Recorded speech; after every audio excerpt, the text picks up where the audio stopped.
Hey everybody, welcome back to the So We Speak podcast. This is Cole Fakes, and I'm joined by Terry Fakes, and we've just wrapped up what's been a really fun series, The Villains of the Bible. And I thought we'd come back with one bonus episode here and talk about all those villains that didn't make the list. It was hard to just come up with the top five, and they were all arch villains. But there are so many others as we got to talk about it. I mean, of some of them were supporting actors and actresses, others were headliners, but there are a lot of villains in the Bible. Yeah, there's so many to choose from, and having talked to a few people about the series and what they thought, there's definitely some that people thought were going to be in that aren't. There's a couple that people thought, oh, surely that's a top five villain. So now we get to justify ourselves in how we picked our list. And then also just some maybe D-list Bible celebs that are also villains that you wouldn't necessarily think would be top five, but interesting stories nonetheless. Well, the first one that you have to throw out there that I suspect a lot of people thought would be in the top five would be Judas, Yeah. Oh the yeah. the betrayer of Christ, and considered throughout history, his name has gone down as a paradigmatical betrayer, and just a horrible thing. There are not a lot of little kids being named Judas, Right. and after 2,000 years, and so that testifies to the magnitude of his duplicity. Yeah, Judas is was voted most likely to make our list, but didn't. And Right. I think there's some interesting reasons for it. Judas, it's tough because if you take like Dante, for example, he puts him in the very lowest circle of hell. I mean, I think he and Brutus, who Hmm. who betrayed Caesar, are being Uh, constantly chomped on by Satan in the seventh circle of hell. I mean, so people have clearly thought he is the villain of the Bible. And he is a villain, obviously. He betrays Christ. But is he an arch villain? Maybe we right. decided no. Why did we decide not to put him on the Well, list? here, let me make this case and then we can shoot at it. But here is probably what you hear a lot about Judas that would maybe argue against it. So consider this. So Judas is portrayed as someone who is following Christ because he believes in the idea of a Messiah. He believes in the idea of overthrowing the corrupt religious leaders of the day, but even more so Rome. And as Hmm. he sees Jesus over the years of his ministry, he sees that Jesus seems to be reluctant to seize the kingship that the people are even forcing on him. And so at the time when he's in Jerusalem, he decides that he will force Jesus' hand. And so he will deliver Jesus into the hands of the high priests. They will then put him on trial or do something.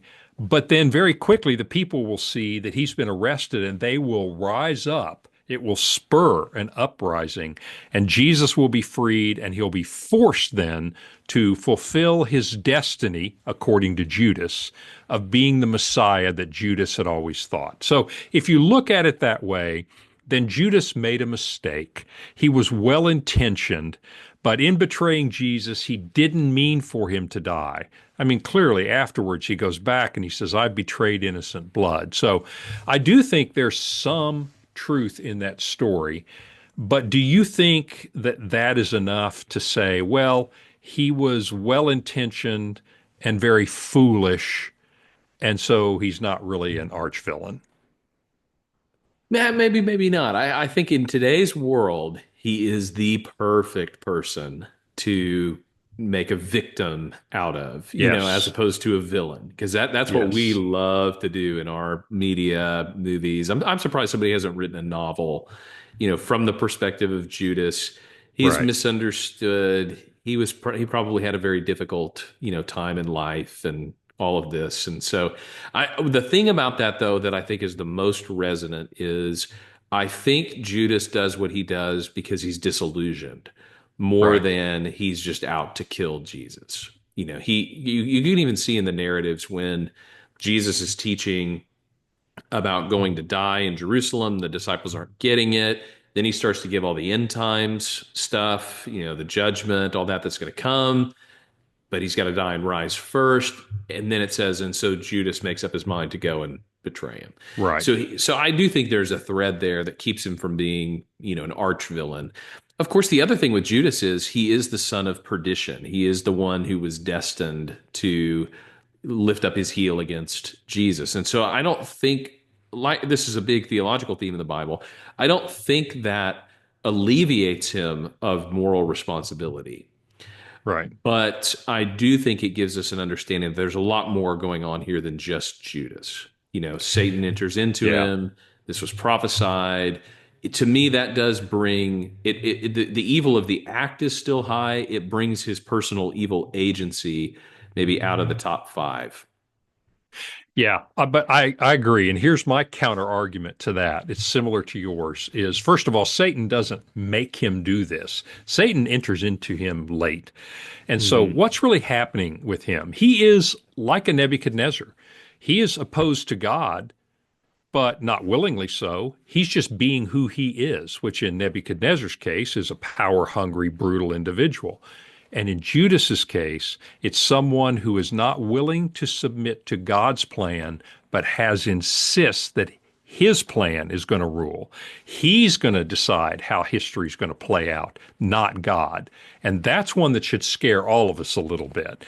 Hmm. But that's just one of the things. The Bible also talks about him being greedy. And so, Yeah. if he really was so altruistic, first of all, I think it's sinful to say, God, you don't really know what's best. I know what's best. Right. Once Right. again, we come back to the fundamental sin. But then secondly, why take 30 pieces of silver? I think Hmm. he's greedy. And then thirdly, Yeah. after he throws the money back to them and said, "Oh no, I've made a mistake." So did Peter. But instead of humbling himself and going to Jesus and saying, "I betrayed you. I am so sorry," he doesn't. Yeah. So I think you've got this Well, there's self, the this passage that says he's been dipping into the money bag Yeah, the whole exactly. time That's what I too. mean. So Yeah. yeah. So you've got the greed, you've got the have to have it my way, and the inability to humble himself and repent. I mean, fundamentally, that third one is what makes him different than Peter at the end Hmm. in terms of Yeah. his destiny. So I agree with you. He was destined to do this, but like with all the villains that we have seen, he wasn't forced to do it. And there's where I think you see the culpability. He acted out his nature, and God used that like he used all of these villains to accomplish God's purpose, but no credit to the villain. Hmm. And so that's why I come down to as sympathetic as you might want to make him, as much of an anti-hero as we like today. We like to take the Spider-Mans of the world and all the dark characters and turn them Yeah. into anti-heroes. It just doesn't work for me with Judas. Yeah. Clearly bad. Clearly bad. Nobody's going to argue, I think, on this podcast that he's not bad. He's definitely a villain, kind of a weakling, compared to Right. some of our others. If we're really talking about the power to do evil here, he does it against the greatest one who ever lived, Hmm. but pretty weak compared to somebody like Sennacherib or Herod or Nebuchadnezzar. But definitely evil. Yes. Now, there's a couple others on here that are obvious. When we started talking about these are obvious. One of whom I think, even though one of the principles we used in this series was you have to actually know who the person is. Yeah. So there's several on here that we could have included if we knew exactly who the person was. This person is the archetype for evil, but somehow didn't make our list. Are you talking about the Pharaoh of the Exodus? Yeah, there's two of these. Pharaoh of the Exodus is one. That's one that people said, well, he's got to be in your top five. He tries to kill all the babies. He tries Right. to, keep Israel enslaved. The problem is, at least for our criteria, he is evil as a character for sure and as a figure of history, but we're not 100% sure who this person is. Right. And I mean, the popular imagination puts him in the 13th century, the 1200s, with Ramesses II, mainly because of the movie. I think that's Uh, most likely just given the history, but it's yeah, a hard case to make that that's 100% what the Bible is talking about because the Bible's own timeline makes it right. difficult to date the Exodus late. I agree. If in archaeological evidence, if nothing else, the Merneptah Stela, which talks about Israel in a 1208, Hmm. BC. It just, it's hard. Yeah. And that's why you're right. There's a legitimate doubt. It could be Tutmosis III, who's in the 15th century, would Hmm. be a lot of people's alternate. But I agree. Whoever he was an arch villain. But since we couldn't Yes. put a name on him, he didn't make the top five. Yes. But the one I was thinking of that we had discussed was the Antichrist. Ah, That's like, yes. when you want to talk about how evil somebody is, that's who you immediately compare him to. But again, who are we talking about here? As a figure, definitely a major villain in the Bible. Uh, but are we agreed that this is Nero, somebody else we'll talk about on our list? Right. Do we think this is a medieval pope? Do we think this is somebody in the future? Is it Vladimir Putin? Who are we talking about here, when we talk about the Antichrist? I agree with you, Cole. Antichrist is up there as well. But here's an interesting thing, and I agree with you. We do not know who that is. No one knows who that will be, and so we can't put a name on it. We could name 100 names that people have come up with over time. But the interesting thing about the Antichrist, I mean, there are many interesting things, but the one here, and this is an opinion that I have, and it's purely an opinion. But if you think of all the other villains, they basically weren't, they didn't wake up in the morning. Sennacherib or Nebuchadnezzar or Nero, any of these villains, none of them woke up in the morning and said, I'm on Satan's side and we have a plan and I'm executing my plan to thwart God. They Right. were being themselves, and know it or not, they were under the power of Satan. And I know that the Antichrist is sometimes portrayed as a very willing and knowing agent, but it seems to me that the biblical record would point more to someone who is simply, quote, being themselves Hmm. and does not even realize that they are one of the key villains in Satan's plan. So I don't know what you think Yeah. about that. Again, that's an opinion, but I wonder if the Antichrist doesn't really know they're the Antichrist, so to speak. Yeah. I think for me, the reason not to put him on the list is a little bit different. I agree with that in terms of the nature of what you see in Revelation. I mean, but some of this is included in the Satan episode. You have Satan and the Antichrist and the false prophet, all kind Right. of working together.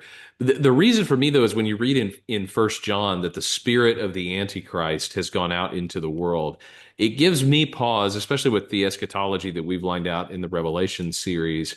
It gives me pause as to whether this is one person or a recurring opposition to Christ that takes place over the centuries, of which you may have one kind of grand Right. example at the end of all things. I'm not ruling that out. But it just makes me think, John certainly thought there were antichrists out in the world at the time. Maybe we could name Right. Celsus, who was his great opponent in Ephesus, Hmm. uh, doctrinally speaking, as one of the Right. villains under the heading of the Antichrist, but just not enough clarity on who this would be to make them, in the top five list. Yeah, I agree. The Antichrist is a little different because I do tend to look at the symbolic or spiritual approach to the book of Revelation, but I'm not dogmatic that there wouldn't be a specific Antichrist as well. I'm not sure those are mutually exclusive, but I agree with you. I think the Antichrist is bigger than any individual. And so that would be another reason not to put the Yeah. Antichrist on the Of course, list. now that we're talking about it, I'm like, should we have put Antichrist in there? Judas? These are pretty bad guys. But we only had five that we could pick. I think a consensus pick, if he was mentioned in the Bible outside of maybe, 666 being the gematria of his name, Nero Right. certainly ranks at the top of the list of biblical villains. I would agree with you there. He is right in the mix of it at the end. I mean, there's so many reasons. Just let me just throw out a couple and you can add to this. But one, he scapegoated the Christians when he torched Rome. Even the Roman historians know that he did it. And he was looking for scapegoats, and the brutality that the Roman historians describe, that sentiment turned against Nero, for heaven's sakes, because, and Hmm. this takes a lot to be too brutal for the Romans, Right. because he was so brutal against the Christians of his time. Of course, he was the emperor when Peter and Paul were killed in Rome. And then, of course, he also has a fitting end, if you will, that fits in Hmm. with our other villains. But yeah, I think his brutality alone would put him pretty high on the list. Oh, I wish of all the things that we don't have, of books of the Bible that may have been, or books that may have been written that people wonder if they should be in the Bible, or accounts, Hmm. or, even the ones that are kind of made up in the second, third, fourth centuries. I wish Right. somebody that was a great creative writer would have given us a scene of Paul making his case in the court of Nero, which Yes. we don't know that he talked to Nero directly, but he certainly was in Hmm. Rome making his case before Caesar's court. But that would be great. I mean, if something like that turned up, from the fourth century, a great creative writer giving us a picture of Paul making his case before Nero, that would be an epic scene for sure. Um, I think Nero, just as a persecutor of Christians, would make the list. He was probably the earliest and greatest proliferation of persecution in the early church. And like you mentioned, I mean, just the sheer brutality. He's lighting them on fire. He's, covering them with skins so that they'll be devoured by wild beasts. He's flaying them alive. I mean, he really, really goes all out. And of course, that's the period where the church begins to grow. And so you see Hmm. God ironically taking this evil and using it for good, like he always does. Yeah. I mean, Nero is just a bad guy all around. And, he killed his own mom, and Yeah. killed any number of other people for power. He just was completely unscrupulous, which is a characteristic of a lot of our villains. Yeah. And he had the power to make it happen. So I agree. In fact, when you listen to the story of his life, most people are pretty happy when you get to the end of his life and the soldiers are coming for him and his whole world has fallen around him and he pitifully asks his slave to kill him because he's too cowardly to do it and Hmm. finally stabs himself. I mean, at that point, you're almost cheering at the end of the life of Nero. And that, Yeah. to me, is the hallmark of a great villain. Yes, absolutely. Great villain. Well, I've got a couple others that I don't think would have made the list necessarily, but interesting biblical villains. I think those are kind of the ones, that you could argue should be in this list, but Hmm. weren't. Two that kind of strike me from the Old Testament, two of the villainous women of the Old Testament, to borrow a Uh, modern phrase, two of the original nasty women of the Old Testament, Jezebel and Delilah, both uh, villains, both sought to thwart the plans of God. Of course, Delilah with Samson, uses him for her own purposes, ends up cutting off his hair. Very tragic story, sells him out. And then, of course, he brings down the great temple of the Philistines. hmm Jezebel, though, I think is really a great villain in the Old Testament. She's married to Ahab. She's a princess of Tyre.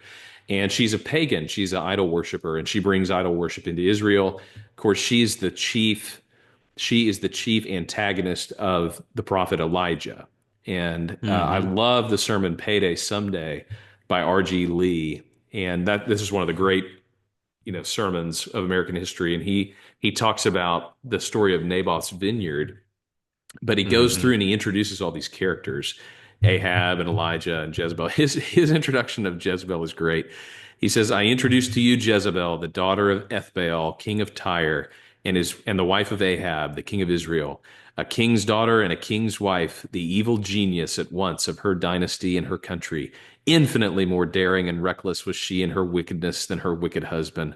Masterful, indomitable, implacable, a devout worshiper of Baal, she hated anyone and everyone who spoke against or refused to worship her pagan god."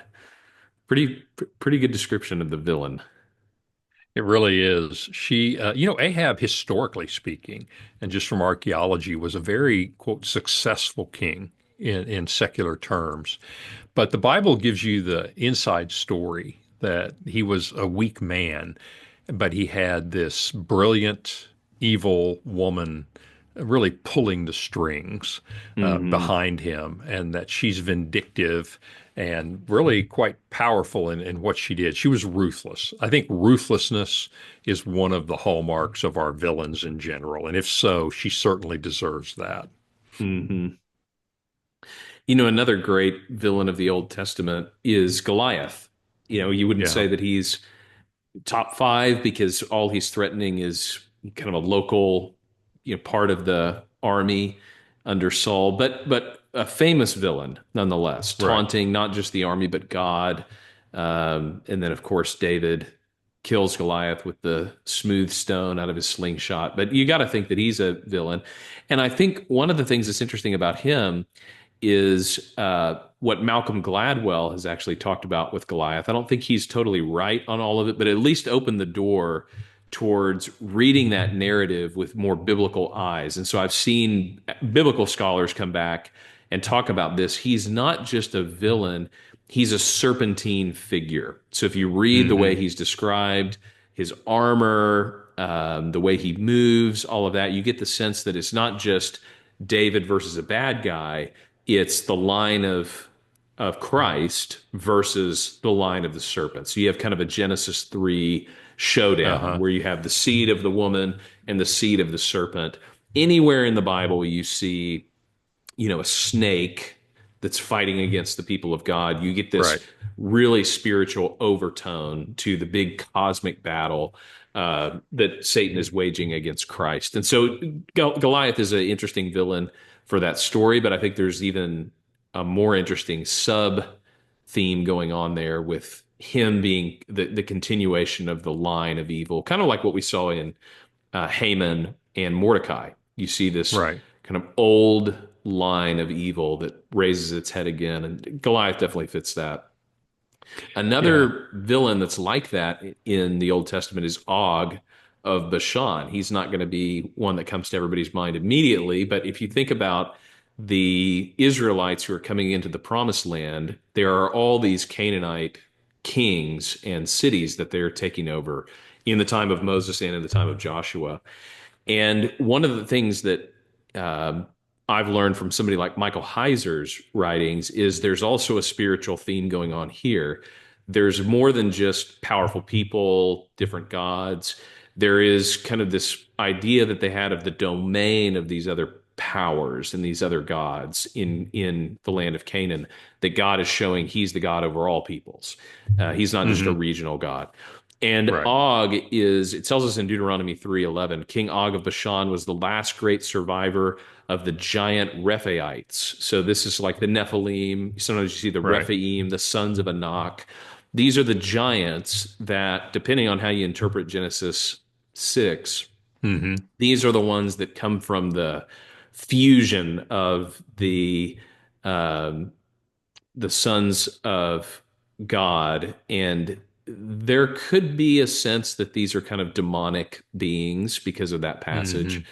It says his bed was made of iron and it was more than 13 feet long and 6 feet wide. And it can still be seen in the Ammonite city of Rabbah, it says in Deuteronomy chapter 3. So this was apparently this kind of reminds you of the Iliad, the way people are Right. described in the Iliad, these great, strong kings of old. Og of Bashan is one of those. Yeah. Both of these characters you just mentioned, Goliath and Og, are, are also fit the villain category because they put their trust in their strength, in their temporal strength, and they mock God and Hmm. take pride in their strength. And in both of those cases, the weak overcomes the strong. It's reminiscent of Paul in 2 Corinthians 12. When I am weak, then I am strong. Hmm. God's power is made perfect through weakness, and they do fit that pattern of a villain. So I think those are two good calls. In our small group here in Carlton Landing, we've been going through the book of Nehemiah, and Mm. you get some great villains in the book of Nehemiah. It kind of shows Nehemiah's mettle, shows his commitment to God's plan. But if you read through that book, you realize there's some really good villains in that book. There are, and the reason I think they're really good villains is because of their tactics. So you have Sanballat, who's the governor of Samaria, Tobiah the Ammonite over in the area of what's modern day Jordan, and Geshem the Arab. And so these are all rulers who are trying to stop Nehemiah. But the way they try to do it, Cole, is they do it with their physical might. They think first, we'll attack them and kill them. And that doesn't work. And then secondly, they thought, well, in that case, we will deceive them. We'll We'll ask him to come to a meeting and we'll kill him. And if that doesn't work, so he said, fine, well, then we'll bribe some of the Jewish prophets to get him to do something wrong. And so you see this pattern, the satanic pattern of temptation and deceit and accusation. And so to me, they're historical figures who actually stood in the way of the Jews, but the techniques that they use are so typical of Satan. Yeah. Yeah, they're very cunning.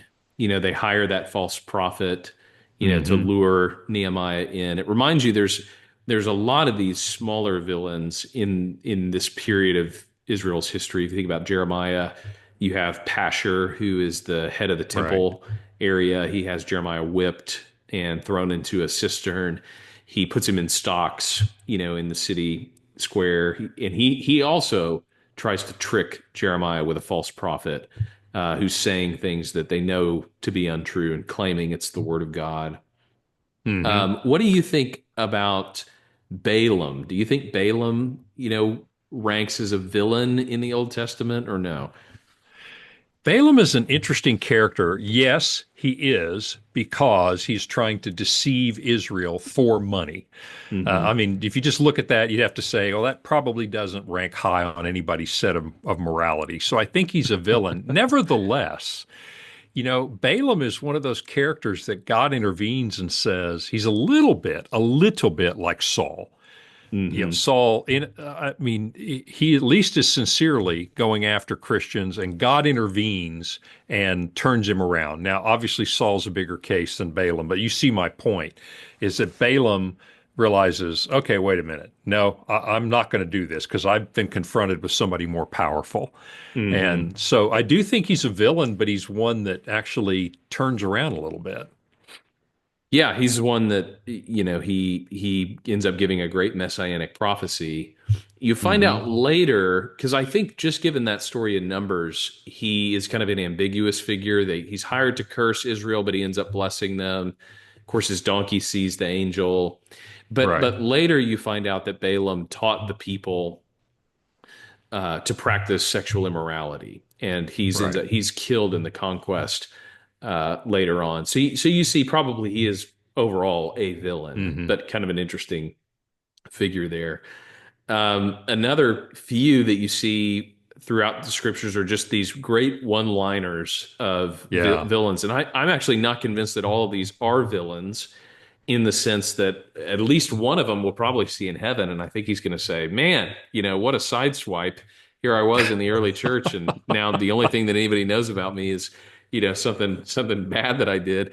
And that would be Diotrephes, who's in 3rd John 9. And he says, I've written something to the church, but Diotrephes, who likes to put himself first, does not acknowledge our authority.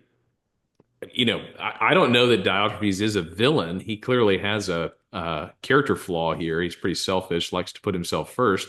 But he might be an elder at the church that John is writing to, in which case he may be a Christian. We may see him in heaven, and he may say, "Well, thanks, John."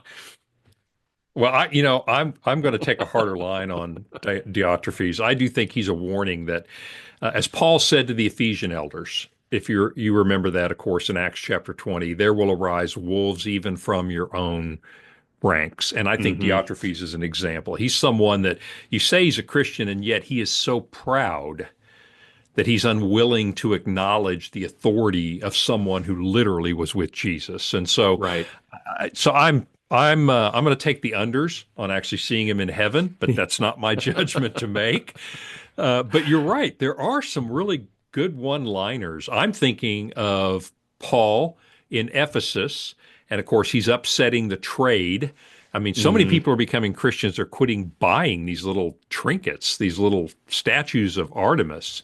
And so you get the Demetrius, the silversmith, Oh, who yes. stirs up everybody to try to get Paul kicked out of town and whip up something against these Christians because they're hurting his business. So he's Hmm. kind of a one-liner villain also. There's some great one-liner villains in Acts. If you think of the sons of Sceva, who are those Yeah, itinerant Jewish exorcists who end up right, getting beat up by the demons. If you think of Elymas, the magician, who right. wants to He wants to learn to do He wants miracles to, for money. He wants to do right. magic. I was thinking of Paul in Second Timothy chapter 4. He says, Alexander the Coppersmith did me great harm. The Lord will repay him according to his deeds. Uh, Ominous. that's a good one. Paul also mentions there one of the sadder villains of the New Testament, which is Demas, who had been with Yeah, Paul. He's mentioned in Colossians and in Philemon as part of Paul's group. But then he says, Demas, in love with this present world, has forsaken me. He's left the mission. He's gone off. And that's kind of a sadder side of things. But there's a lot, like you said, there's a lot of people like Diotrephes, a lot of people like Demas, that John describes as people who started with us, but they were not of us, and they right. depart, from the faith. Well, there's tons of these that we could mention, people that we could think of. There's a couple that are kind of a little bit ominous. It'd be interesting to know more about some of these, but I think of like the witch of Endor in that Right. Saul goes to, brings Samuel back, to talk to him. I think that's one of the more difficult passages in the Bible I to do just figure too. out what is even What happening is here. going on there? Yeah. But I think we can declare that the witch is probably a villain. Um, Another mysterious one is in Revelation 9 when they talk about the pit, the abyss. There's an Hmm. angel over the abyss called Abaddon or Apollyon, which means Right. the destroyer. Destroyer. And you get several of these kind of supernatural angel demon figures that would be interesting to know more about. But I would say probably if you're in charge of the bottomless pit, you're probably a villain. You're at least the gatekeeper for the villains. Right, right. Yeah. Well, there are so many, and I'm sure our listeners have their own. In fact, if you'd like to send them in, I'd love to know what you think, because I suspect you can think of some that we have forgotten. But it is interesting, Cole, the big takeaway for me, if I could boil the whole series down, which is a little unfair, is there are a lot of villains, and they share the common trait of, in some sense or another, turning away from God and turning to self, and that in the end, they become agents of their own undoing. Hmm. Yeah, the irony theme, I think, was the one that popped out to me that God doesn't often just suddenly crush and destroy them. He ends up allowing their own sins to find them out in the end, Right. and in some ways works the natural consequences around to where they are judged. They're exposed. They fall prey to their own devices. The other thing I thought too that's just a good reminder if you study Christian history is there's a long line of people that just want to do evil things to the people of God. It's always been that Hmm. way, will always be. Some of them will go from arch villains like Saul of Tarsus to Christians, and we love those stories. But if, Saul had been hit by a bus on the way to Damascus instead of being stopped in his tracks by Jesus, maybe he would go down as one of the villains of the story. True. And so we hope that God will turn these people around and they will convert and trust in Christ. But we Amen. also have to remember that history shows us that there are people who want to do evil to the people of God. I think about, when we were talking about Sambalot and Tobiah, it tells us at the very beginning of Nehemiah, it's not that they disliked Nehemiah, it's that they were upset that anyone would come and do something good for the Jews. Amen. And Yeah, certainly that's been true in history with the Jews, but it's also been true for Christians. it That there are has. people that just want to see evil things happen to Christians. And so there will always be villains. But the moral of the story, the reason we do this is not because we love the villains, it's that we love the stories that God tells in the midst of the villains, whether Right. he outwits, surprises, changes things around, comes through, fights for his people, keeps his promises. You see God at his best when you see the enemies of God at their worst. And you see the assurance that the Apostle John gives us that he that is in us is greater than he that is in the world.